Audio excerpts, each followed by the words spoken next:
Muy bien, hoy vamos a hablar un poco de Spring Webflux, de cómo funciona, qué problema resuelve y para qué se utiliza.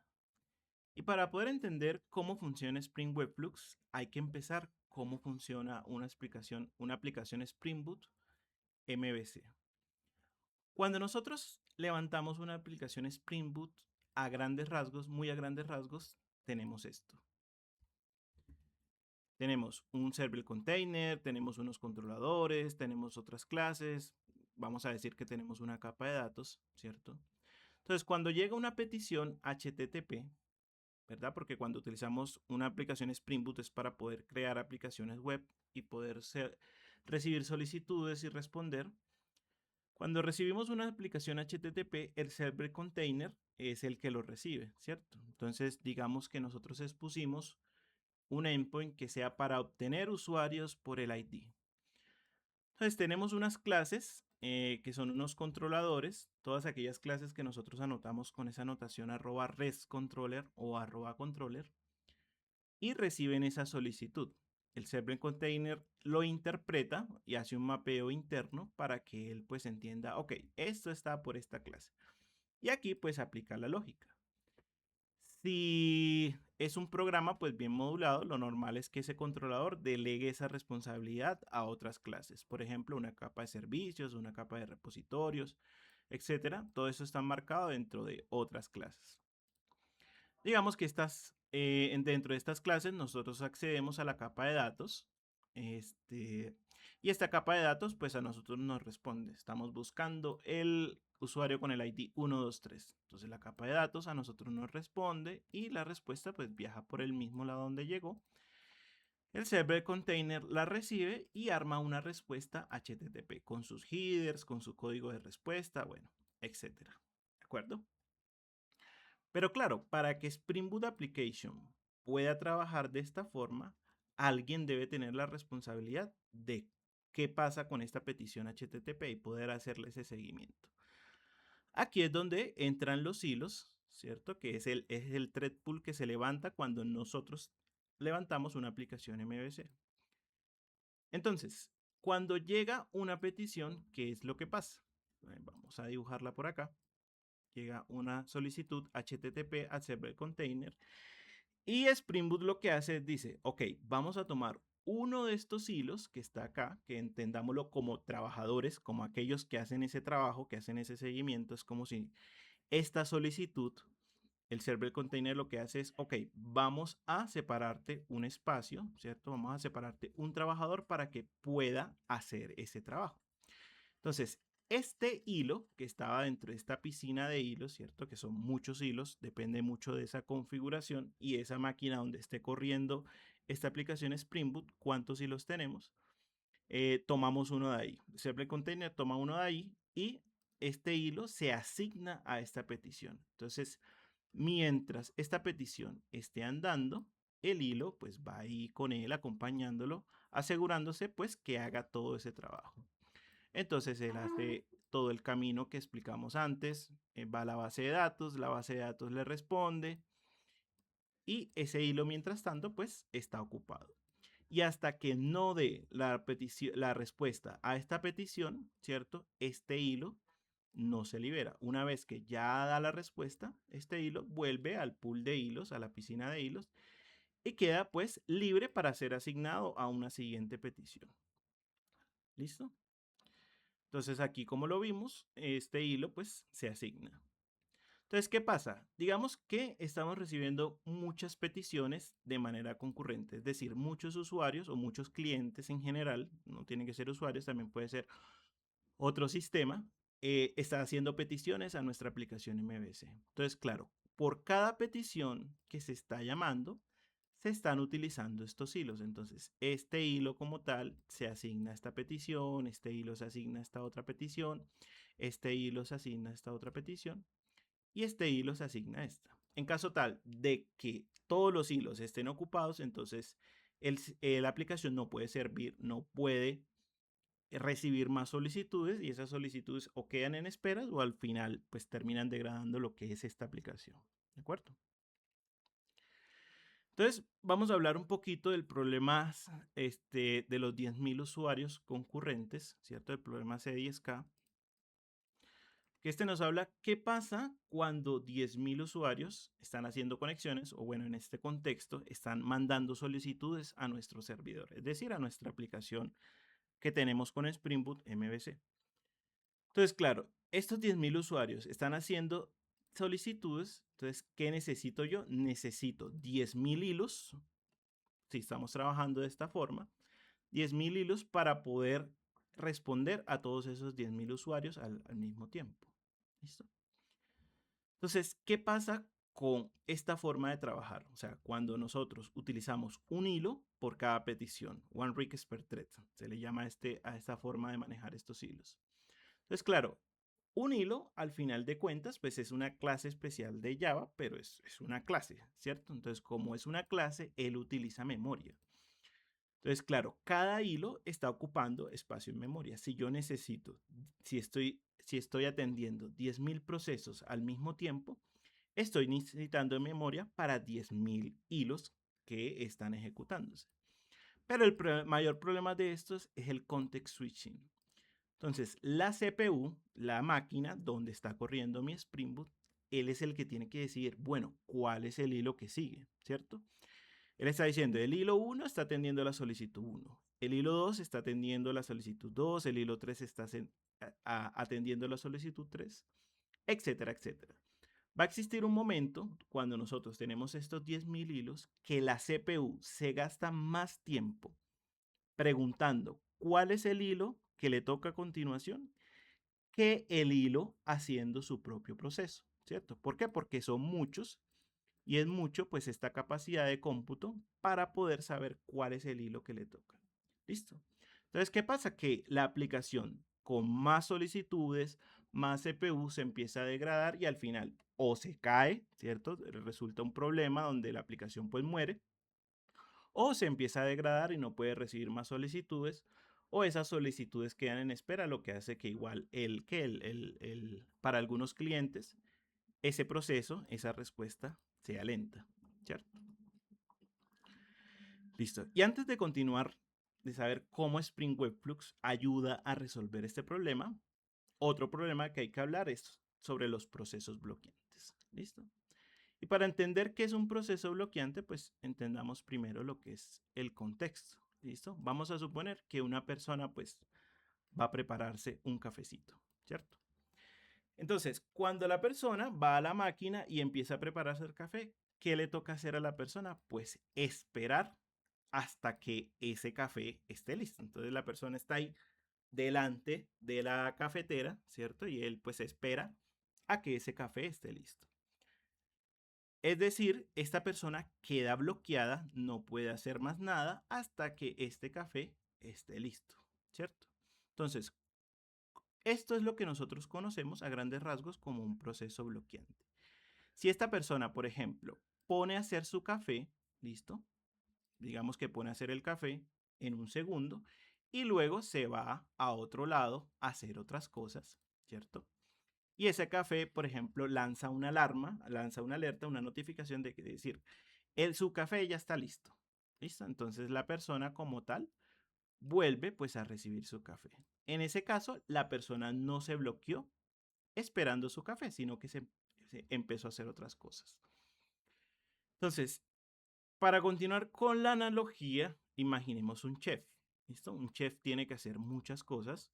Entonces, por ejemplo, hace una ensalada, frita unas cosas, guisa otras cosas y todo lo está haciendo al mismo tiempo. Entonces, la idea de este chef, de modo que pueda ser eficiente, es que no se quede esperando cada uno de las preparaciones que está haciendo, sino que mientras algo se está preparando, él está haciendo otras cosas, él o ella está haciendo otras cosas, ¿listo? De tal forma que no se pueda bloquear. ¿Por qué? Porque cuando nosotros cocinamos, el mayor tiempo, pues se gasta es simplemente esperando. Lo mismo pasa con los procesos computacionales. Entonces, la CPU, ¿cierto? Estos procesos, la mayor parte del tiempo están esperando que otros factores externos respondan las solicitudes. Por ejemplo, hacer un llamado a una base de datos, llamar a una API externa, utilizar una herramienta externa en la que yo espero que esa herramienta termine para poder yo hacer mi cómputo. ¿De acuerdo? Entonces, supongamos que volvemos a la solicitud de antes. ¿Listo? Llega una petición HTTP, ¿cierto? Vamos a colocarla así. Entonces, esta petición HTTP, en este modelo en el que nosotros tenemos un thread pool y por cada solicitud utilizamos un hilo, entonces este hilo viene y se asigna. ¿Listo? Entonces vamos por acá al controlador, este hilo va acompañándonos todo el tiempo porque se está garantizando que esto suceda, ¿de acuerdo? Se envía a las otras clases, repositorios, servicios, etc. Y él hace una conexión a la base de datos y en esa conexión hace una solicitud a la base de datos. Entonces, ¿qué pasa con este hilo? Este hilo, mientras esta base de datos puede que responda en 1 milisegundo o puede que responda en 5 segundos, no sabemos qué tanto hay que buscar dentro de esa base de datos, este hilo queda bloqueado. ¿Listo? Queda bloqueado. Y mientras este hilo está bloqueado, pues no hace más nada, simplemente esperar. Entonces, que sepan que, por ejemplo, si toda esta operación es un 100% de este tiempo, que bien puede ser relativo, mucho menos de un segundo, cuestión de milisegundos, el 90% de este tiempo es esta operación esperando a que la base de datos responda. Claro, para nosotros humanos, y sobre todo cuando nosotros hacemos pruebas o aplicaciones pequeñas, esto pues es significante. Apenas nosotros lanzamos la petición, creemos que nos responden de una vez. Pero dentro de ese tiempo, el 90% es este hilo esperando. ¿Listo? Claro, y esto se agrava cuando son procesos incluso más largos. Supongamos que nosotros tenemos que consumir un servicio externo. Por ejemplo, de un banco, tenemos un sistema legacy que es muy grande, que está, digamos, muy obsoleto en el tiempo y que, pues, a partir de esa complejidad, ya sea accidental, esta API se demora en responder. Entonces, si nosotros creamos un middleware, una capa anterior a esta API externa, ¿cierto? Pero esta API se demora 10 segundos, ¿qué es lo que va a pasar? Nuevamente, lanzamos una solicitud, el hilo se ocupa y empieza a hacer su operación, ¿cierto? En todo este camino va este hilo con esa solicitud. Y si nosotros llamamos esta API externa y esta API externa se demora un promedio de 10 segundos para poder contestar, pues este hilo está bloqueado durante esos 10 segundos. Es decir, ningún otro proceso puede aplicarse durante esos 10 segundos que este hilo esté bloqueado. O sea, está ahí literalmente haciendo nada. ¿Listo? Pero es consecuencia de este modelo de cómo se trabajan los hilos. ¿De acuerdo? Entonces, claro, volvemos al problema de que qué pasa si muchas solicitudes están ocurriendo al mismo tiempo, lo cual es normal para una aplicación que es a gran escala, que tiene muchos clientes como tal, ¿cierto? Entonces, estos hilos que están acá, si llegamos a este punto, vamos a tomarlos, ajá. Entonces, estos hilos como tal van a terminar bloqueados durante 10 segundos. Es decir, durante estos 10 segundos, ninguna otra solicitud puede ser atendida por estos hilos.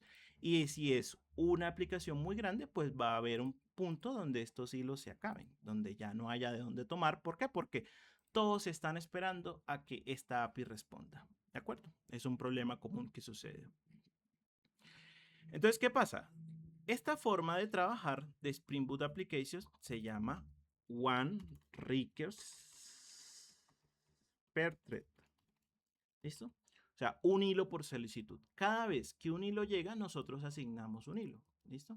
Entonces, cuando las aplicaciones empezaron a crecer y a darnos cuenta que esto tal vez no era la mejor idea, ¿cierto? Se repensó. Y hay una forma que utiliza Spring Webflux a través de su servidor Netty de cómo nosotros manejamos los hilos. ¿Listo? ¿Por qué? Porque vimos que se necesita una mejor forma de trabajar. Y esta se llama Event Loop. ¿De acuerdo? Entonces, Event Loop es una filosofía de trabajo en la cual nosotros tenemos muy poquitos hilos, pero vamos a decir que estos hilos son hilos superpoderosos. Entonces, ¿cómo trabaja Evenloop? Vamos a ponerlo en el contexto de otra vez la API de los 10 segundos. ¿Listo? Entonces, digamos que llega esta solicitud. Entonces, el hilo del event loop lo toma, ¿cierto? Y esta solicitud, pues, llega acá y consulta a la API de 10 segundos. Entonces, en One Request per Thread, en el antiguo modelo, este hilo se queda bloqueado. ¿Listo? En este caso, este hilo no se queda bloqueado, sino que esta tarea, que es la tarea bloqueante, la que bloquea los hilos, se delega al sistema operativo. Esto está delegado ahora al sistema operativo. ¿Listo?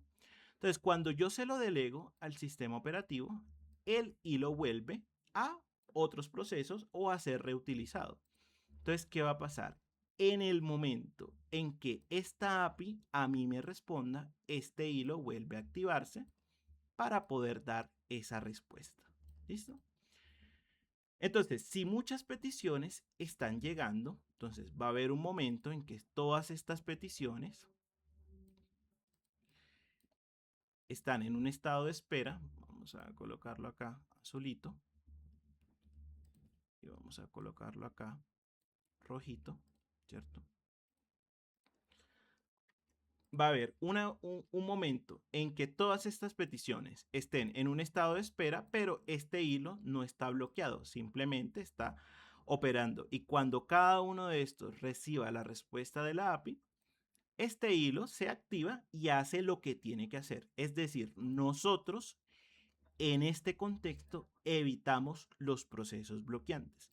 Y este hilo está atendiendo las solicitudes que debe. No significa que le da un microsegundo a cada uno, sino que cada vez que un proceso se encuentra en un proceso de entrada o salida, un proceso bloqueante, entonces este hilo delega esa tarea al sistema operativo y él se libera. Entonces, ¿qué va a pasar? Cuando esta API devuelva la respuesta, pues esto lo que hace es avisarle a este hilo, oiga, ya hay trabajo que hacer. Entonces, este hilo se vuelve a activar y procede pues a hacer lo que debe hacer. Y una vez lo termine, pues vuelve a ese pool de hilos. Entonces, en este thread pool nosotros no creamos muchos hilos para poder atender una solicitud por cada uno, sino que tenemos un conjunto de hilos por lo general, depende de los núcleos de la CPU, pero estos hilos es que son hilos súper poderosos. Listo, que no se bloquean. ¿De acuerdo? Esto también tiene que ir con buenas prácticas, pero eso lo veremos más adelante en este conjunto de videos. Entonces, un problema muy importante que resuelve la programación reactiva y en su implementación con Spring Webflux es que ahora trabaja con Event Loop, no trabaja One Request per Thread. Es decir, el manejo de hilos es más eficiente. En consecuencia, a nivel de concurrencia se hace un mejor trabajo, más eficiente, y a nivel de operaciones bloqueantes se trabaja también de una manera más eficiente. ¿Listo? Ese es un punto muy importante y por qué Spring Web Flux pues es tan genial. Otro de los grandes problemas que resuelve esto es cómo trabajamos con grandes cantidades de datos, ¿cierto? Vamos a suponer que esto es una aplicación, bueno, aquí está este Spring Boot Application, de una multinacional. Y esta multinacional como tal, pues tiene productos de, no sé, lo que sea, es irrelevante ahorita. Y por X o Y motivo tenemos un proceso para obtener todos los productos. Entonces, en este sprint tradicional, ¿de acuerdo? Nosotros lo que hacemos, pues, es tomar la solicitud, preguntar por todos esos productos. Él como tal, pues, eh, tiene que procesar y obtener todos esos 100.000 productos y a nosotros, 100.000 productos y a nosotros responderlo. Pero claro, 100.000 productos, o sea, 100.000 objetos es mucha información. Entonces, esta información como tal, cuando yo la respondo, entonces, ¿qué va a pasar? Primero es que el sistema tiene que coleccionarla. Es decir, todos estos productos que obtengo de la base de datos, tengo que organizarlos, por ejemplo, en una lista, en una colección. Y en su momento, pues yo lo voy a responder. Pero 100.000 es una gran cantidad de datos en tránsito. Puede ser que la red no lo resista, ese ancho de banda no pueda tomar toda esa información al mismo tiempo, y también pasa pues que esta solicitud pues se demora. ¿Por qué? Porque no puedo inmediatamente responder 100.000 productos, sino que primero tengo que armar la respuesta y segundo que pues voy a tener el problema que es una gran cantidad de datos en tránsito. ¿Listo? Entonces, ¿qué han hecho los ingenieros, los programadores a nivel de que en esta historia? Es decir, pues busquemos alternativas para no responderlos todos. Entonces, una de las alternativas más comunes es la paginación. Entonces uno dice, no me dé todos los productos, sino que deme la página 1. ¿Listo? Y en esta página 1 solamente deme 500 productos para que yo pueda recibirlos. ¿Listo? Entonces, ¿qué pasa? Ya no tengo todos los productos, o sea, de la base de datos no tengo todos los productos, sino los primeros 500. Entonces, devuelvo esta solicitud y esta solicitud va por acá. ¿De acuerdo? Entonces, nuevamente requiere otra interacción del cliente, decir, ok, ahora deme la página 2.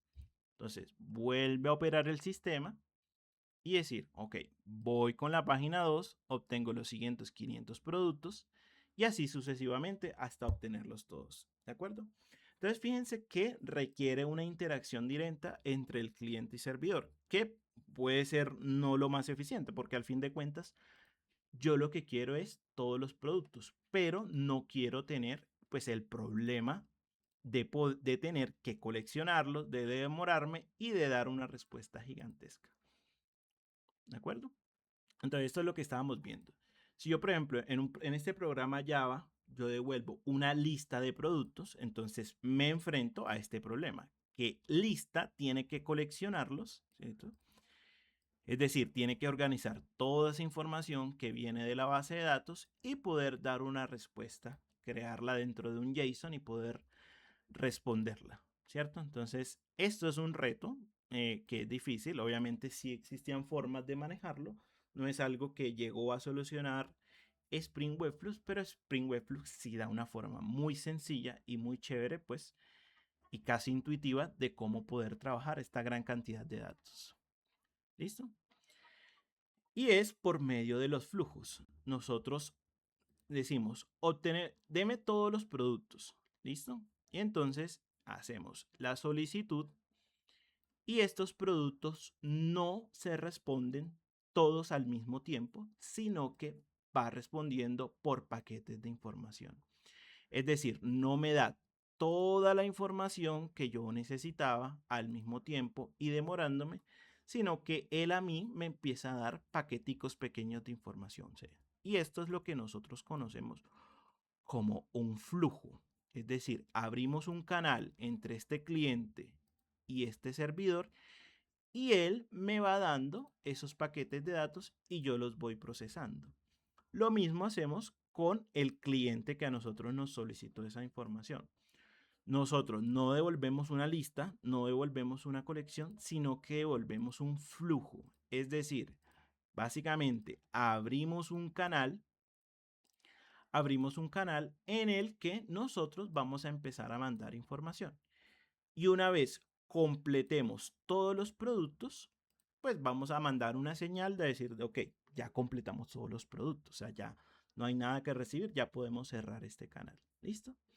Y como tal, pues va a existir ese cliente, vamos a buscarlo por acá, va a existir ese cliente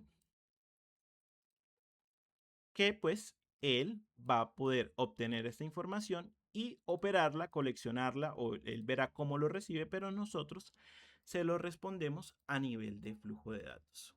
¿De acuerdo? Entonces, hay algo que se llama el back pressure o la contrapresión que nos ayuda a controlar cómo esta información pues se envía. ¿Por qué? Porque si son muchos paquetes de datos y mucha información y el cliente no puede recibirla a la velocidad, por ejemplo, que el servidor se la está enviando, pues el usuario puede decir, oiga, envíemelos más poquitos. O sea, vamos a cerrar este canal de tal forma que sea más estrecho y yo no recibirlos tantos al mismo tiempo, sino que más bien mándeme paquetes más pequeños en el tiempo. ¿De acuerdo? Listo. Entonces, esto es una forma más inteligente de poder transmitir esos datos sin requerir esa interacción que nosotros conocíamos de paginación, por ejemplo. También funciona para streaming de películas, para si, por ejemplo, geolocalización de qué, por ejemplo, un camión que esté por allá andando, ¿cierto? Y el dueño quiera saber en qué todo momento dónde está. ¿Listo? Entonces son paquetes de información que se van enviando. ¿Sí? No es que nosotros digamos cada segundo enviamos tanto, sino apenas se generan, de una vez se envían y esos paquetes de información pues se van trabajando así. Entonces, otro de los grandes problemas que resuelven es el problema de cómo nosotros manejamos y respondemos gran cantidad de información. Lo mismo para recibir parámetros de entrada. Si yo, por ejemplo, voy a guardar muchos productos, un ejemplo, ¿listo? Digamos que si el cliente y el servidor están listos para esta comunicación, no necesito mandarlos todos al mismo tiempo, sino que de igual forma yo puedo mandar paquetes pequeños de información, es decir, puedo recibir un flujo de entrada también. ¿Listo? Entonces, esta forma de comunicarse abre la perspectiva, pues, abre la solución pues a muchos problemas de cómo se trabajan grandes cantidades de información pues entre un cliente y un servidor. ¿De acuerdo? Y listo. Bueno, espero que hayan aprendido un poco de los grandes problemas que resuelve Spring Webflux y la programación reactiva. Y en los siguientes videos pues vamos a ver cómo se aplica esto y buenas prácticas de cómo se debe aplicar esto dentro de Spring Webflux. Bueno, hasta luego.